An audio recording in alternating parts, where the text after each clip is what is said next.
رضيت بالله ربا وبالإسلام دينا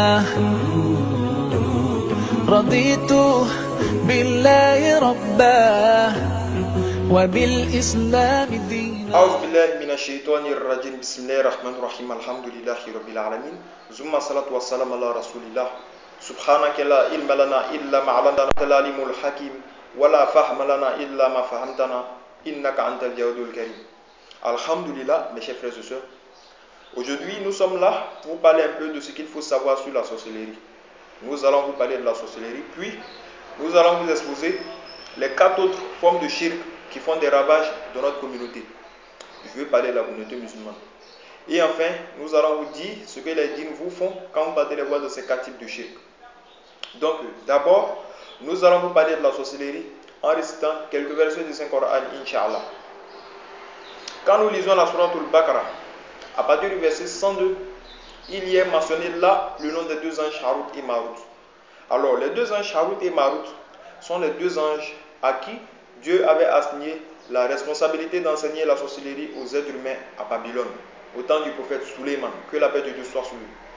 Mais il est dit dans ce verset que ces anges-là, ils n'enseignaient rien à personne sans qu'il n'ait dit que eux, ils ne sont qu'une tentation et que celui qui pratique la sorcellerie devient automatiquement un mécréant.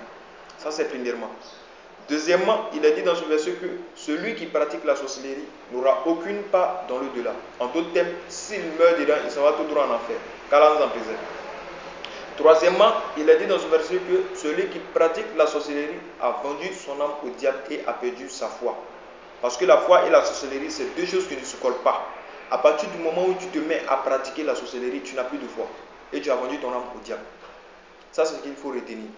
Maintenant, à partir du moment où toi, tu te lèves et tu t'en vas solliciter l'aide des sorciers, des charlatans, des voyants, des féticheurs, etc., etc., tu es concerné automatiquement par ce verset. Parce que là, tu deviens mouchrikin, c'est-à-dire un associateur.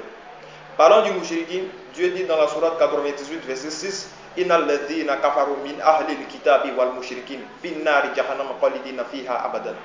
Ceci veut dire ceux qui ont mécru parmi les gens du livre et les mouchrikin, les associateurs, ils iront tout droit en enfer là où ils demeureront pour l'éternité. Qu'Allah nous en préserve, qu'il fasse de nous des musulmans purs et sincères, qu'il nous pardonne nos péchés. Donc ça, c'est ce qu'il faut savoir sur la sorcellerie.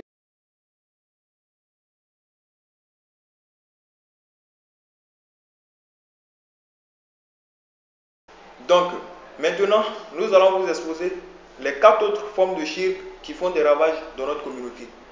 Il faut retenir au passage que le shirk, c'est l'associationnisme. Associer un objet quelconque ou bien une créature quelconque à Allah subhanahu wa ta'ala. Donc, le premier type de shirk, ce sont les sacrifices pour les djinns. Allah subhanahu wa ta'ala n'a pas exigé de couleur dans les sacrifices. Parce que, à partir du moment où tu te lèves et que tu t'en vas solliciter l'aide d'une personne, et cette personne-là te demande de faire un sacrifice, puis elle exige une couleur précise à côté, dites-vous que ce sacrifice-là est destiné aux djinns. Parce que le sacrifice chez Allah, c'est une adoration. Et Allah n'a pas exigé des couleurs. Mais les couleurs ont une importance sur les djinns. Ce sont les djinns qui exigent. Donc si vous respectez ces conditions-là, c'est que vous adorez les djinns. Ça, c'est le premier type de shirk. Le deuxième type de shirk, c'est utiliser le nom des djinns dans les prières, dans les doigts, dans les dhikrs, etc., etc. Parce qu'il y a beaucoup de personnes, même pieuses, qui utilisent les noms de djinns en pensant que ce sont des noms spéciaux d'Allah subhanahu wa ta'ala. Subhanallah. Avant d'utiliser une parole, il faut se renseigner si le prophète Muhammad sallallahu alayhi wa sallam l'a déjà utilisé. Ou bien on se renseigne s'il est dans le Coran.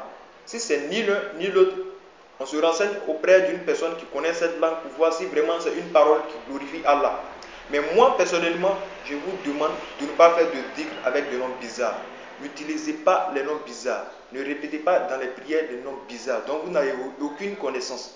Parce que ça peut être de la mécréance, du koufr. Ça peut être du koufr. Et méfiez-vous des paroles miracles. En islam, c'est la piété qui fait accepter les prières. Allah subhanahu wa ta'ala dit dans un hadith kursi, et mon serviteur ne cesse de se rapprocher à un tel niveau de moi jusqu'à ce que je l'aime. Et quand je l'aime, je deviens ses yeux par lesquels il voit, sa main par laquelle il frappe, sa bouche par laquelle il parle. S'il me demande de le protéger, je le protège. S'il me demande de l'exaucer, je l'exauce. Donc c'est ce côté-là, il faut chercher pour que Allah accepte nos doigts. Mais il ne faut pas chercher des raccourcis, à prendre des dhikr à faire un certain nombre de fois pour dire non, on va accepter nos doigts. Non. Si tu le fais, tu es dans le kufr, dans la mécréance. Ça, c'est le deuxième type de shirk.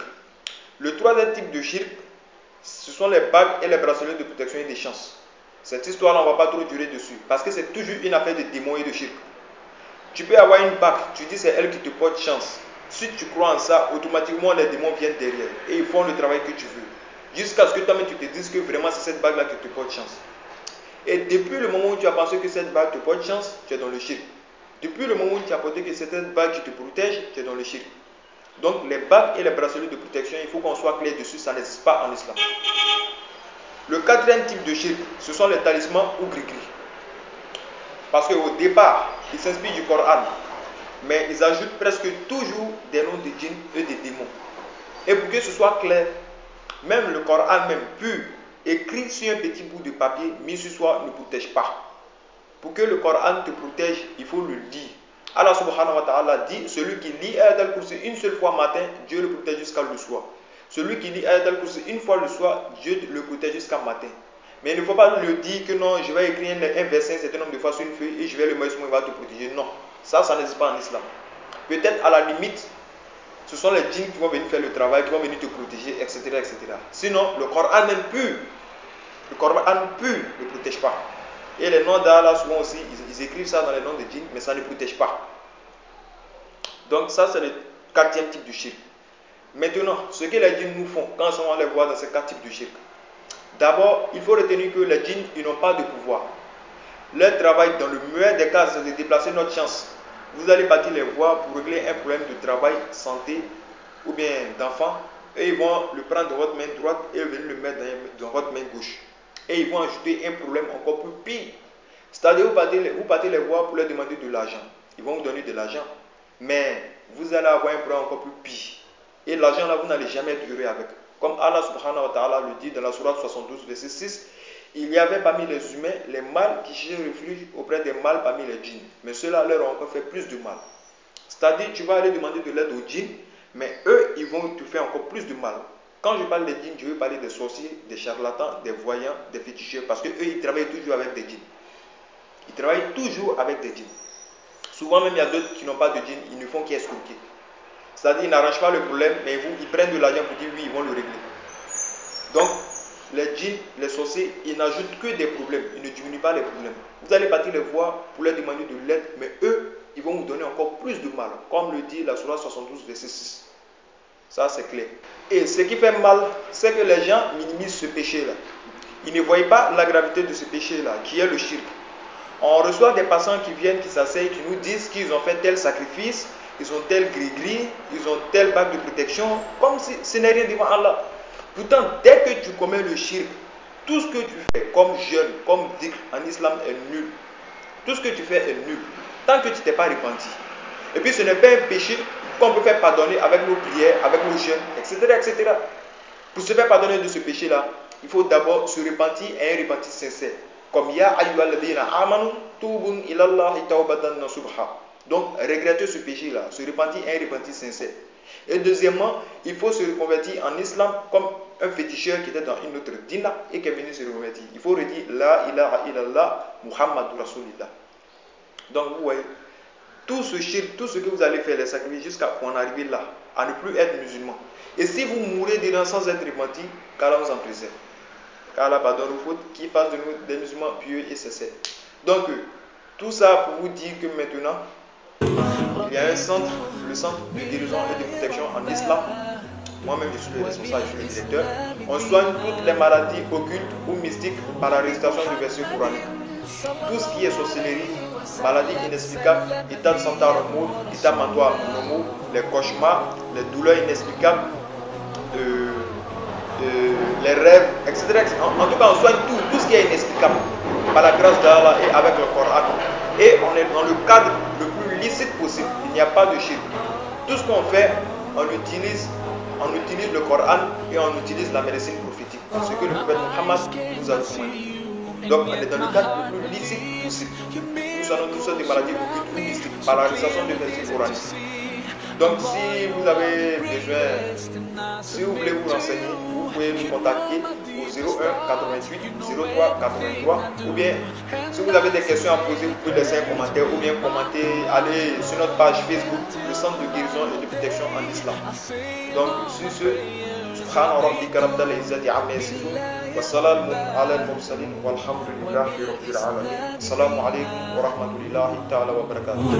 رضيت بالله ربا وبالإسلام دينا وبمحمد صلى الله عليه وسلم نبيا ورسولا. صلوا على النبي، صلوا على النبي، صلوا على النبي.